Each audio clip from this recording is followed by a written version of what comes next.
जय साईनाथ। शिरडी में बाबा के पहुंचने के बाद से बहुत सारे परिवर्तन होने लगे थे।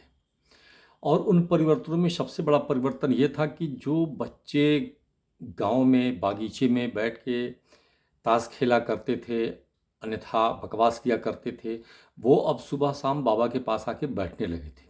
और बाबा की एक निश्चित दिनचर्या हो गई थी। उस निश्चित दिनचर्या में उनका जो साधना पथ था वो तो था ही।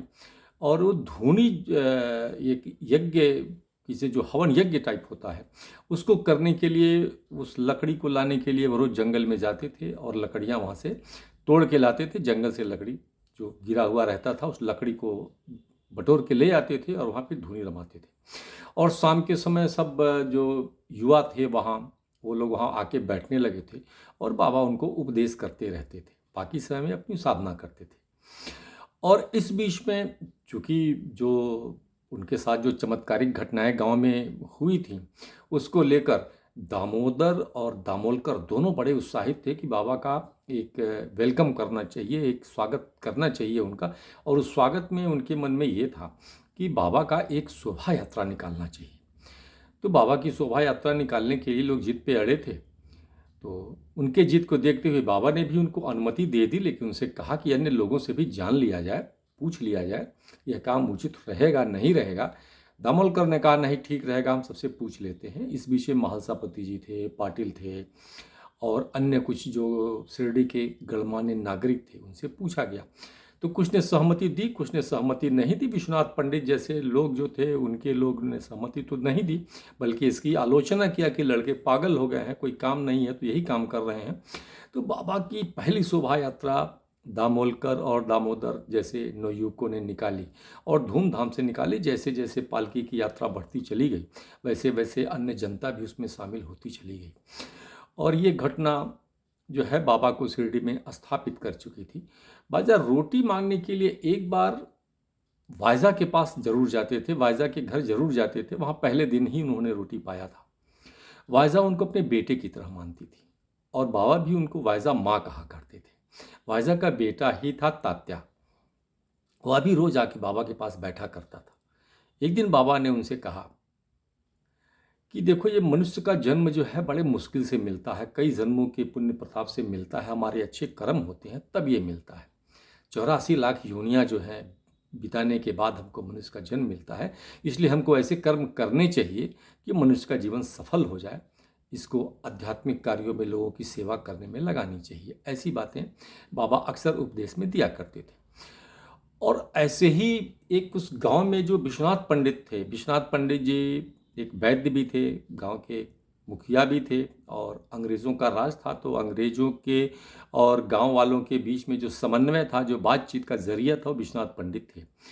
विश्वनाथ पंडित जी ज्योतिष भी थे और दवाखाना भी चलाते थे। तो लोगों का इलाज उपचार वो बड़े सावधानी से करते थे। जिसकी दशा ज़्यादा बिगड़ी हुई रहती थी, उसका हाथ देख के कह देते थे कि इसकी तो जीवन रेखा टूट गई है, इसका तो देहांत हो जाएगा, और वो मर जाता था।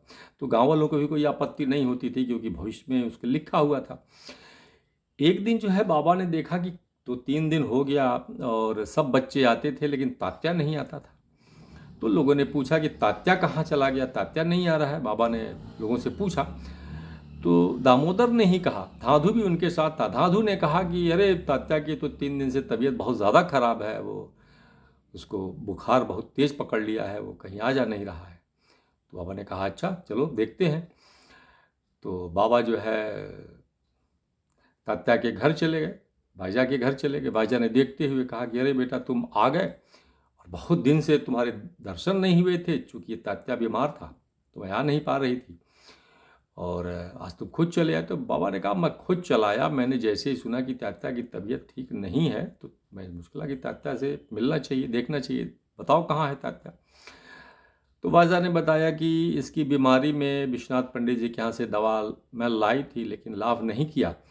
और वो जो थोड़ी दवा बची थी, उसके देने के बाद मैं फिर उनसे दवा लेने गई थी। वो उस दिन के जुलूस निकालने से नाराज़ हैं और उन्होंने कहा कि जाओ उसी से अपनी दवा करा लेना, वो ये भी कर देता है, झाड़ फूँक भी करेगा वो।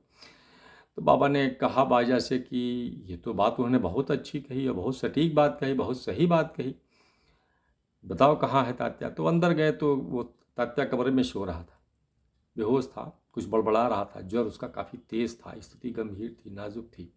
बाबा ने उसके माथे पर हाथ फेरना शुरू किया और जैसे जैसे हाथ फेरते गए, जैसे उसका ज्वर कम होता चला गया, कम होता चला गया और उसका बड़बड़ाना बंद हो गया। उसने आंखें खोली। बाबा ने कहा, तात्या उठो, देखो सभी लोग तुम्हारे साथ खेलने आए हैं, बातचीत करने आए हैं। दादू भी आया है, दामोदर भी आए हैं, दामोलकर भी आए हैं, मैं आया हूँ, सभी लोग तो आए हैं, उठो। उठ के बैठ गया। उसने कहा, बाबा बहुत गहरी नींद मुझको आ गई थी। तो वाजा ने कहा, तुझको नींद नहीं आई थी, तू 3 दिन से बेहोश चल रहा था, तुझको इतना तेज ज्वर था कि साईं की ही कुछ कृपा है कि उसने हाथ रखा है और तू ठीक हो गया। अब इस बात से एक चीज़ और निश्चित हो गया कि विश्वनाथ पंडित की दुकान जो दवा वाली चल रही थी, आयुर्वेद की दुकान चल रही थी उनकी, जो जड़ी बूटी से करके वो इलाज करते थे लोगों का, इस पहली घटना ने उनके व्यवसाय पर भी चोट पहुंचाई और उनको लगा कि अब सभी लोग तो उसी के पास चले जाएंगे, कौन मेरे पास आएगा। तो विश्वनाथ पंडित कई प्रकार से साईं से आतंकित रहने लगे कि ये तो मेरा व्यवसाय भी ले जाएगा, पेट पे भी लात मारेगा और पीठ पे भी लात मारेगा। ये बातें, ये क्रम आगे चलता रहा, लेकिन साईं की प्रतिष्ठा धीरे धीरे शिरडी में बढ़ती गई। तो इस बढ़ती प्रतिष्ठा की कहानी को और आगे बढ़ाएंगे और तब तक के लिए नाम जप करते रहिए और मानस पाठ करते रहिए। कृपा बनी रहे। जय साईनाथ।